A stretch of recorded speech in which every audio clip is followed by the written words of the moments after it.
안녕하세요. 세상의 모든 정보를 알려드리는 세모정입니다. 오늘은 2023년부터 받으실 수 있는 정부 지원 정책에 대한 정보 가지고 왔습니다. 무려 월 32만 원씩 챙겨 받으실 수 있는 정보인데요. 조건에 따라 월 162만 원을 받을 수 있는 가구도 있습니다. 그래서 준비했습니다.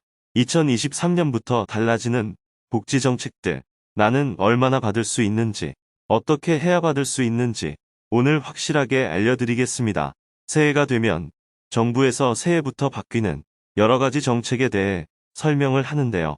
이번에도 역시 정부에서는 2023년 경제정책 방향을 발표했습니다. 그 중에 반드시 알고 계셔야 하는 몇 가지 정책에 대해 오늘 확실하게 알려드리겠습니다. 우선 생계비 부담 경감을 위한 정책인데요. 교통, 통신, 교육 등 생계비 부담을 낮추기 위한 정책들이 있습니다. 우선 교통 부문에서는 대중교통 신용카드 소득 공제율을 40%에서 80%로 상향한 것을 6개월 더 연장한다고 하는데요. 즉 2023년 상반기까지 될 것으로 예상되며 청년 저소득층을 위한 알뜰 교통카드 지원도 확대한다고 합니다. 또한 승용차를 이용하시는 분들께서는 개별 소비세 탄력세율 즉 5%에서 3.5%로 인하한 것을 6개월간 더 연장한다고 하니 이 점도 참고해 주시기 바랍니다. 다음은 통신 요금에 대한 부분인데요. 다양한 5G 요금제 추가 출시를 적극적으로 유도하고 마일리지 활용 확대를 추진한다고 합니다. 여기서 마일리지란 통신사 마일리지를 의미하는데 이 마일리지를 통신 요금으로 사용할 수 있도록 클릭 절차를 간소화하는 것을 추진한다고 하니 2023년에는 5G 요금제도 좀 낮아지고 마일리지로 요금도 쉽게 낼 수 있기를 기대해봅니다. 또한 공공 와이파이를 증설한다고 하니 이 점도 참고해 주시기 바랍니다. 이번엔 생계급여 인상에 대한 소식입니다. 생계급여는 월 162만 원으로 더 오르는데요. 생계급여는 중위소득 대비 30% 이하 가구에게 지급됩니다. 그런데 내년부터는 이 금액이 더 많이 지급된다는 거죠. 1인 가구 62만 3천 원, 2인 가구 103만 7천 원, 3인 가구 133만 원, 4인 가구 162만 원, 5인 가구 189만 9천 원, 6인 가구 216만 8천 원이 지급될 예정입니다. 물론 생계급여는 중위소득 대비 30% 이하 가구에게만 지급되는 건데요. 정부에서는 생계급여 선정 기준을 중위소득 35%까지 단계적으로 상향한다는 방침도 발표했으니 이 점도 참고해 주시기 바랍니다. 또한 장애로 생활이 어려운 중증 장애인을 위한 장애인 연금은 월 최대 38만 8천 원에서 40만 3천 원으로 오르게 되는데요. 한편 저소득 장애인에 대한 장애수당은 월 4만 원에서 6만 원으로 인상된다고 합니다. 또 보호자가 없거나 실질적인 보호를 받지 못하는 위기 청소년에 대한 생활지원금 인상 소식도 있는데요. 기존 월 최대 55만 원에서 65만 원으로 인상되며 나이가 차서 보육원을 떠나는 자립준비 청년들에 대한 수당은 월 35만 원에서 40만 원으로 인상된다고 하니 이 점도 참고해 주시기 바랍니다. 다음은 노인 취약 청년 등을 위한 맞춤형 지원입니다. 결론부터 말씀드리면 2023년 기초연금 수급액이 월 32만 2천 원으로 더 오릅니다. 기초연금 받고 계신 분들 많으시죠? 기초연금은 만 65세 이상이면서 소득 하위 70%에 해당되는 분들께 지급되는 제도입니다. 이게 2022년까지는 월 3만 8천 원이 지원됐었는데 2023년부터는 월 32만 2천 원으로 상향된다는 겁니다. 더 중요한 건 대상자도 더 늘어난다는 건데요.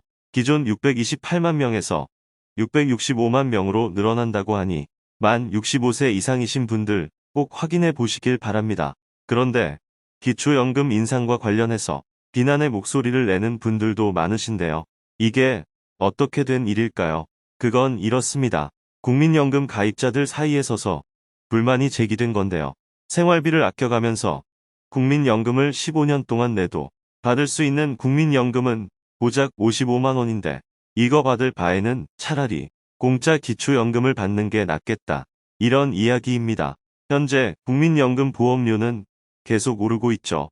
반면에 수령액은 감소할 것으로 예상되고 있어서 많은 분들이 걱정하고 계신 상황인데요.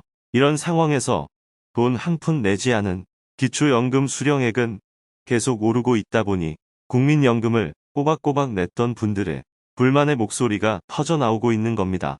게다가 국민연금과 기초연금이 별개가 아니죠. 서로 연계가 되어 있기 때문에 국민연금이 일정 금액을 넘게 되면 기초연금 수령액은 줄어들 수 있다는 겁니다.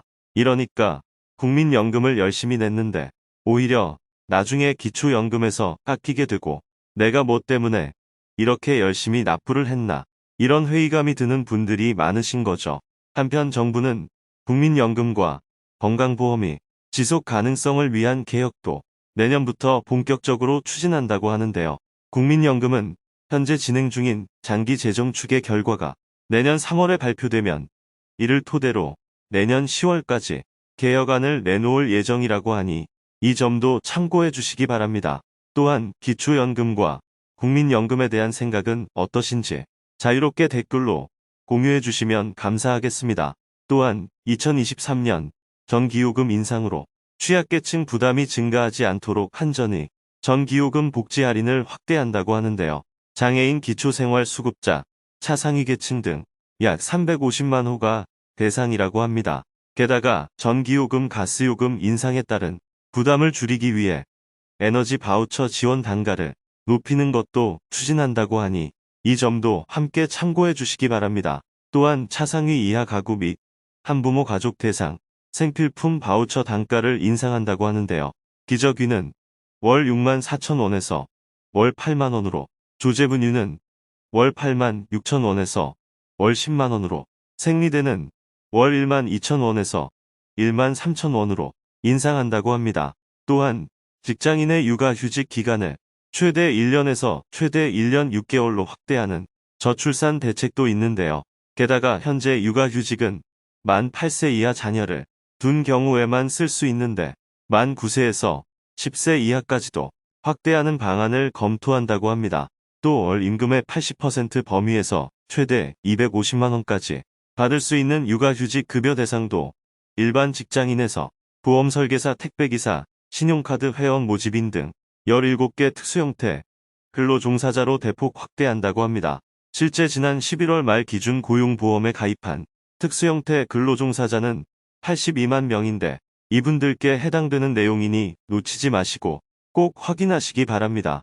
또한 월세 지출액을 연 750만 원까지 세금에서 감면해주는 월세세액 공제 대상은 원래 공시가격 기준 3억 원 이하 주택 세입자인데 이걸 4억 원 이하로 더 확대한다고 합니다. 공휴일에 대한 내용도 있는데요. 2023년부터는 부처님 오신 날과 성탄절을 대체 공휴일로 지정한다고 합니다. 즉, 공휴일이 주말과 겹치는 경우 다음 월요일을 휴일로 지정하는 제도인데요. 이 점도 함께 참고해 주시기 바랍니다. 이상 세상의 모든 정보를 알려드리는 세모정이었습니다. 끝까지 시청해 주셔서 감사합니다. 구독과 좋아요, 알림 설정은 사랑입니다.